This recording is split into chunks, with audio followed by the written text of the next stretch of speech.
तमाम देखने और सुनने वालों को प्यार भरा सलाम। हकीम लुक़मान रहमतुल्लाह अलैह का नाम तो बचपन से ही सुनते चले आ रहे हैं, क्योंकि अल्लाह ताला ने उनके नाम से कुरान करीम में एक सूरत नाजिल फरमाई है जिसकी क़यामत तक तिलावत होती रहेगी। लेकिन बहुत कम लोग इस बात से वाकिफ़ हैं कि हज़रत हकीम लुक़मान कौन थे।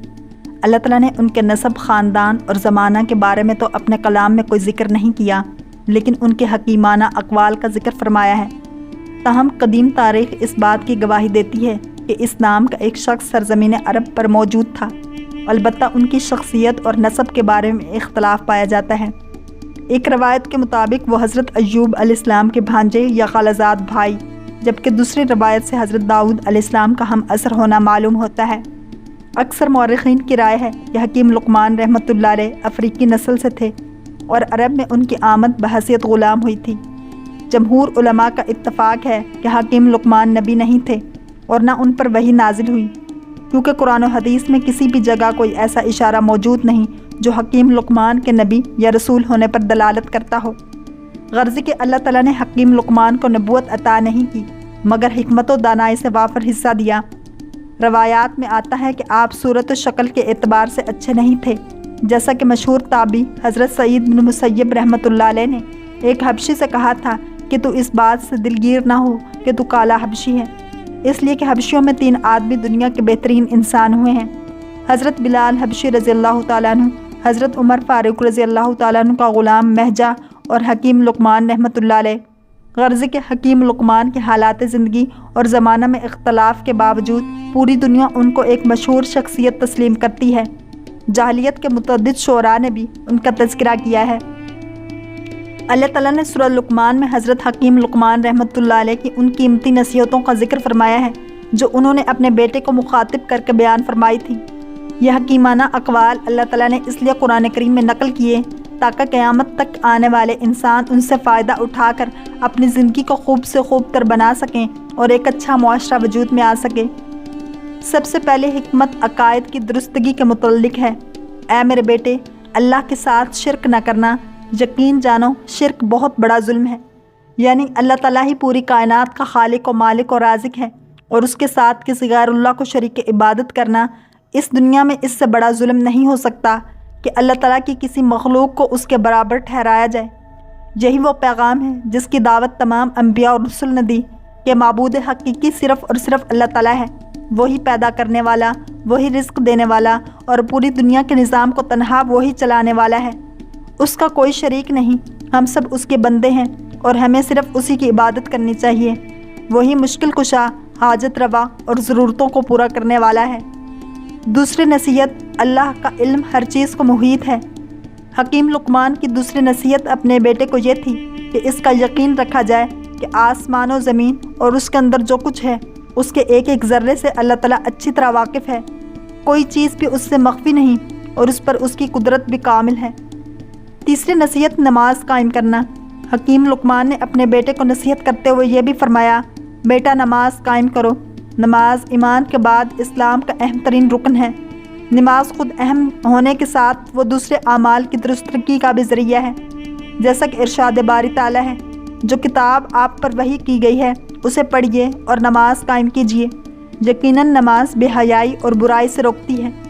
नमाज में अल्लाह ताला ने यह ख़ासियत और तासीर रखी है कि वह नमाजी को गुनाहों और बुराइयों से रोक देती है, मगर ज़रूरी है कि उस पर पाबंदी से अमल किया जाए और नमाज को उन शराइत व आदाब के साथ पढ़ा जाए जो नमाज की कबूलियत के लिए ज़रूरी हैं। जैसे कि हदीस में है कि एक शख्स नबी अकरम सल्लल्लाहु अलैहि वसल्लम की खिदमत में आया और कहा कि फ़लाँ शख्स रातों को नमाज पढ़ता है मगर दिन में चोरी करता है। तो नबी अकरम सल्लल्लाहु अलैहि वसल्लम ने फरमाया कि उसकी नमाज अनकरीब उसको उस बुरे काम से रोक देगी, लिहाजा हमें नमाज का एहतमाम करना चाहिए। चौथी नसीहत, इस्लाह मुआशरा के लिए कोशिश करना। हकीम लुक़मान अपने बेटे को नसीहत करते हुए आगे फरमाते हैं, अपनी ज़ात से अल्लाह और उसके रसूल की अताअत के साथ मुआशरे की इस्लाह की कोशिश करते रहना, यानी इस बात की फ़िक्र करना कि सारे इंसान अल्लाह को मानकर, अल्लाह की मानकर ज़िंदगी गुजारने वाले बन जाएं। अमर बिल मारूफ़ और नहीं अनिल मुनकर, अच्छाइयों का हुक्म करना और बुराइयों से रोकना की ज़िम्मेदारी को अल्लाह ताला ने कुरान करीम में बार बार बयान किया है। पाँचवीं नसीहत, हालात पर सब्र करना। اپنے ساتھ دوسروں کی اصلاح کی کوشش کرنا ایسا عمل ہے کہ اس کی پابندی میں خاصی مشقت برداشت کرنی پڑتی ہے۔ اس پر ثابت قدم رہنا آسان نہیں، خصوصاً امر بالمعروف اور نہی عن المنکر کی خدمت کا صلہ دنیا میں عموماً عداوتوں اور مخالفتوں سے ملتا ہے۔ اس لیے حکیم لقمان نے اس کے ساتھ یہ نصیحت فرمائی کہ دین پر چلنے اور اس کو دوسروں تک پہنچانے میں جو مشکلات سامنے آئیں ان پر صبر کریں۔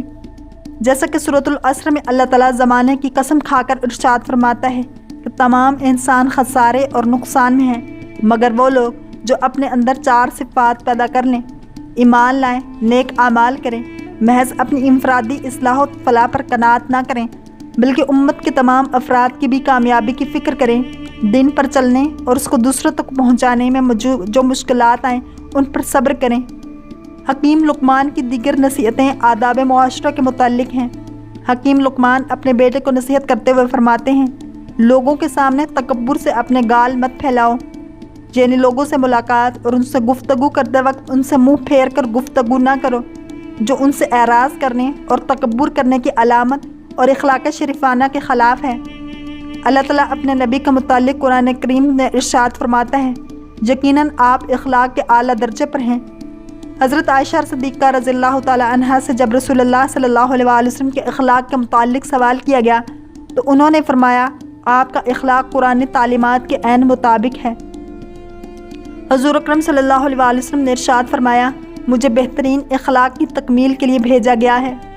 غرض کے حکیم لقمان کے اپنے بیٹے کی نصیحتوں کو اللہ تعالیٰ نے قرآن کریم میں ذکر کر کے پوری انسانیت کو یہ پیغام دیا کہ ہمیں تمام انسانوں کے ساتھ اچھے اخلاق سے پیش آنا چاہیے۔ نیز رسول اللہ صلی اللہ علیہ وسلم نے ارشاد فرمایا، جو بندہ درگزر کرتا ہے اللہ تعالیٰ اس کی عزت بڑھاتا ہے، اور جو بندہ اللہ کے لیے عاجزی اختیار کرتا ہے اللہ تعالیٰ اس کا درجہ بلند کرتا ہے۔ حکیم لقمان اپنے بیٹے کو نصیحت کرتے ہوئے فرماتے ہیں، زمین پر اتراتے ہوئے مت چلو، یعنی زمین کو اللہ تعالیٰ نے سارے عناصر سے پست افتادہ بنایا ہے، تم اسی سے پیدا ہوئے ہو، اسی پر چلتے پھرتے ہو، اپنی حقیقت کو پہچانو، اترا کر نہ چلو جو متکبرین کا طریقہ ہے۔ اس کے بعد اللہ تعالیٰ فرماتا ہے، یقین جانو اللہ کسی اترانے والے شقی باز کو پسند نہیں کرتا۔ حضور اکرم صلی اللہ علیہ وسلم نے ارشاد فرمایا، جس کے دل میں ذرہ برابر بھی تکبر ہوگا وہ جنت میں نہیں جائے گا۔ ایک شخص نے عرض کیا، یا رسول اللہ صلی اللہ علیہ وسلم، آدمی چاہتا ہے کہ اس کا لباس اچھا ہو اور اس کا جوتا عمدہ ہو۔ آپ نے فرمایا، اللہ تعالیٰ جمیل ہے اور جمال کو پسند کرتا ہے۔ کبر اور غرور تو حق کو ناحق کرنا اور لوگوں کو حقیر سمجھنا ہے، یعنی اپنی وسعت کے مطابق اچھا لباس پہننا غرور اور تکبر نہیں بلکہ لوگوں کو حقیر سمجھنا تکبر اور غرور ہے۔ حکیم لقمان اپنے بیٹے کو نصیحت کرتے ہوئے فرماتے ہیں، اور اپنی چال میں میانہ روی اختیار کرو، یعنی انسان کو درمیانی رفتار سے چلنا چاہیے۔ رفتار نہ اتنی تیز ہو کہ بھاگنے کے قریب پہنچ جائے اور نہ اتنی آہستہ کہ سستی میں داخل ہو جائے، یہاں تک کہ اگر کوئی شخص جماعت کی نماز کو حاصل کرنے کے لیے جا رہا ہو تو اس کو بھی حضور اکرم صلی اللہ علیہ وسلم نے بھاگنے سے منع فرما کر اطمینان و سکون کے ساتھ چلنے کی تاکید فرمائی ہے۔ حکیم لقمان کی اپنے بیٹے کو ایک اور اہم نصیحت، اپنی آواز آہستہ رکھو، بے شک سب سے بری آواز گدھے کی آواز ہے۔ آخر میں آداب معاشرت سے متعلق 4 نصیحتیں ذکر کی گئیں۔ اول، لوگوں سے گفتگو اور ملاقات میں متکبرانہ انداز سے رخ پھیر کر بات کرنے سے منع کیا گیا۔ دوسرے، زمین پر اکڑ کر چلنے سے منع کیا گیا۔ تیسرے، درمیانی رفتار سے چلنے کی ہدایت کی گئی۔ چوتھے، بہت زور سے شور مچا کر بولنے سے منع کیا گیا۔